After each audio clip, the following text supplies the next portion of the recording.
Bonjour à tous, bienvenue dans ce bulletin d'information sur FM Télévision pour vous informer. Les délégués et experts de la communauté des États de l'Afrique de l'Est ont signé jeudi, en présence du chef de l'État, un accord portant sur le statut de la force régionale de l'EAC qui doit faire son entrée en RDC dans les prochains jours. Suivez ce commentaire. La signature de cet accord a eu lieu au cours de l'audience que le président Tshisekedi a accordée jeudi soir à la Cité de l'Union africaine à ses délégués de l'EAC venus lui présenter leur civilité et lui exposer les motivations de leur visite en RDC. Pour le vice-premier ministre en charge des Affaires étrangères, Christophe Lutundula Apala, qui a conduit cette délégation auprès du chef de l'État, le déploiement de cette force se fera en exécution de la volonté politique exprimée par tous les chefs d'État de la communauté, à savoir de régler définitivement la question de la stabilité, de la sécurité et de la paix dans la région de Grand Lac au sein de la communauté. Il souligne cependant que la rencontre avec le chef de l'État était une occasion pour recevoir de lui des conseils et des directives en ce qui concerne la matérialisation de l'adhésion de la RDC au sein de la communauté.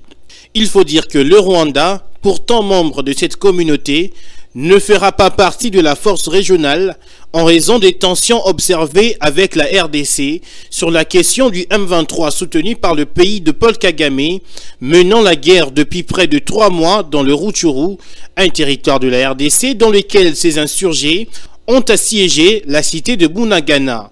La force régionale de l'EAC devra donc combattre aux côtés des FARDC pour rétablir la paix dans la région du Nord Kivu, notamment. Et puis on parle d'une incursion ADF-MTN dans le territoire de Beni, dans la commune urbano-rurale de Boulongo. Mercredi soir, 5 civils otages ont été tués malgré les efforts de l'armée à repousser les rebelles qui se sont repliés finalement vers le parc national des Virunga.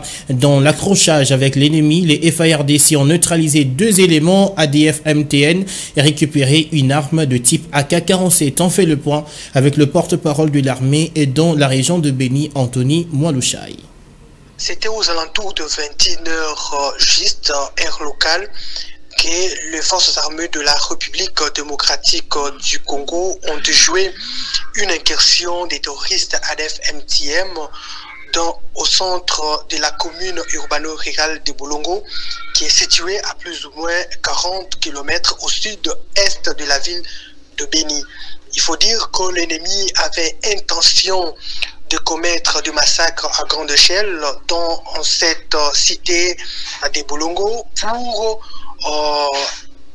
détourner la population contre son armée et aussi fragiliser davantage l'autorité de l'État dans cette commune urbano-rurale.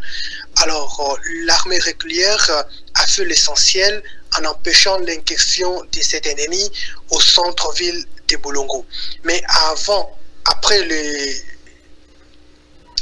les affrontements avec ces djihadistes dans le périphérie de Boulongo, ces derniers ont pris fuite vers le parc national de Virunga.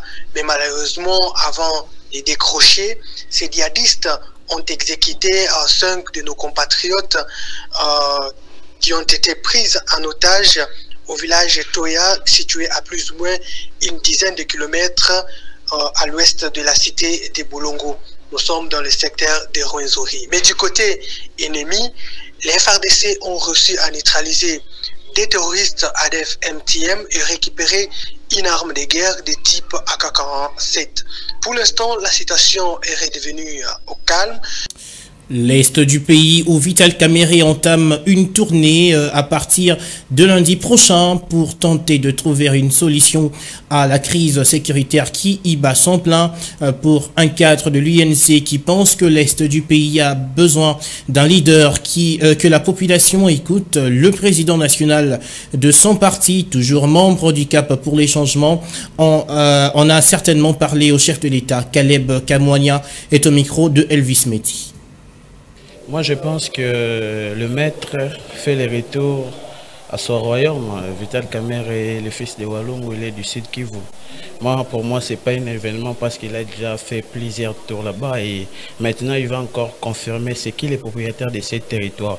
Vous savez, Vital Kamerhe vient de traverser des moments très très difficiles et à part cela, il a toujours accepté de travailler et d'accompagner, ajouter un plus de son intelligence pour l'intérêt du peuple. Vital Kamerhe part d'abord premièrement pour la paix à l'est de la République parce que vous savez, ça fait tant d'années que les gens meurent là-bas. Il faut un bon leader, un leader que le peuple écoute, un homme de la base, un homme correct, comme l'a dit le président de la République, pour regagner la paix à l'est de la RDC, pratiquement au territoire de Walungu, là où, au Sud Kivu, là où il y a des problèmes, à Goma, à Beni, à Numbi, pourquoi pas dire à Bunagana, là où il y a vraiment des problèmes. Et dans ce parcours de Vital Kamerhe, il va essayer de passer dans chaque coin, chaque territoire pour parler avec la base, avec la population. Le président Vital Kamerhe a toujours accompagné les chefs de l'État. Même quand il était quand il y avait des problèmes très difficiles, il accompagnait toujours les chefs de l'État. Moi, je pense que nous sommes dans le cash. Il ne faut pas jeter trop de piment et trop de sucre dans ces sujets. Nous faisons partie du cash.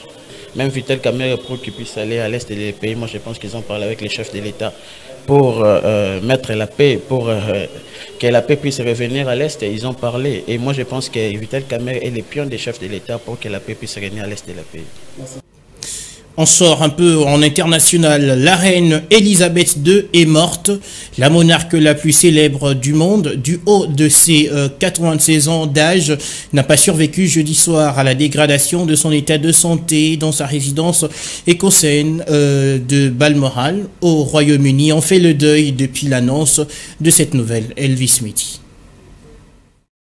Tous les drapeaux à travers le pays sont mis en berne au son des cloches de Big Ben. Le décembre du Parlement s'est réuni à la foulée avant une allocution du prince Charles à la télévision. Opération Licorne, c'est le nom du dispositif secret qui vient de s'activer. Il implique d'abord la suspension du Parlement écossais en attendant le funérail national. La dépouille sera ensuite transportée à la cathédrale Saint-Jules d'Édimbourg pour le premier hommage à la monarque dans le train royal. Le cercueil quittera ensuite l'Écosse pour l'Angleterre. Les étapes du protocole London Bridge minutieusement ont été préparées depuis 1960.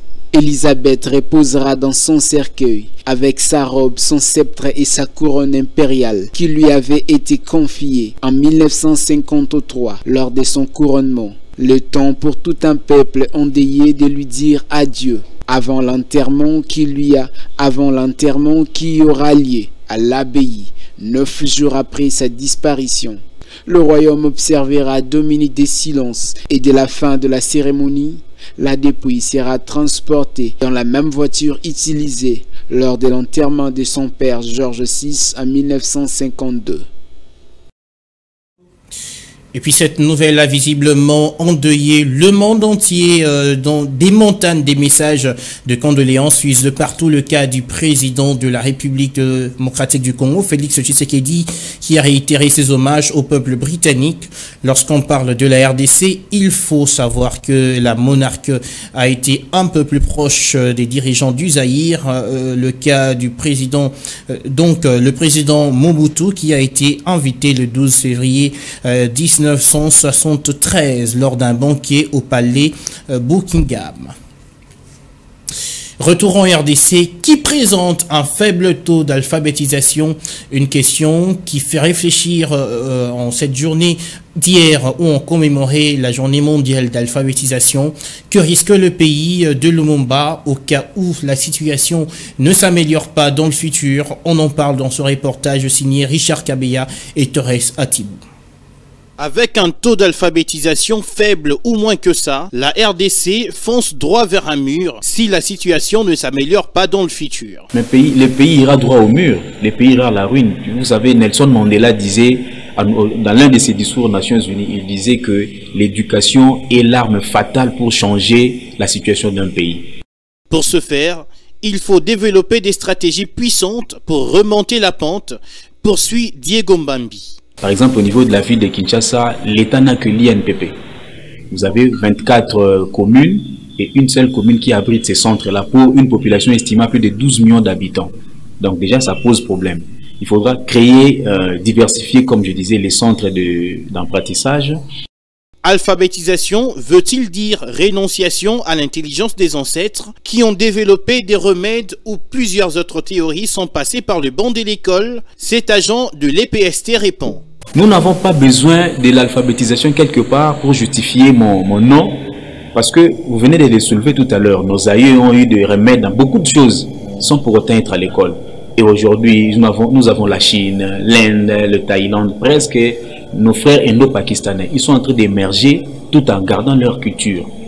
Retenez que cette journée vise à sensibiliser sur les avantages de l'alphabétisation, dont le fait d'être plus compréhensif, d'avoir de l'empathie, développer un esprit critique et de pouvoir apprendre davantage.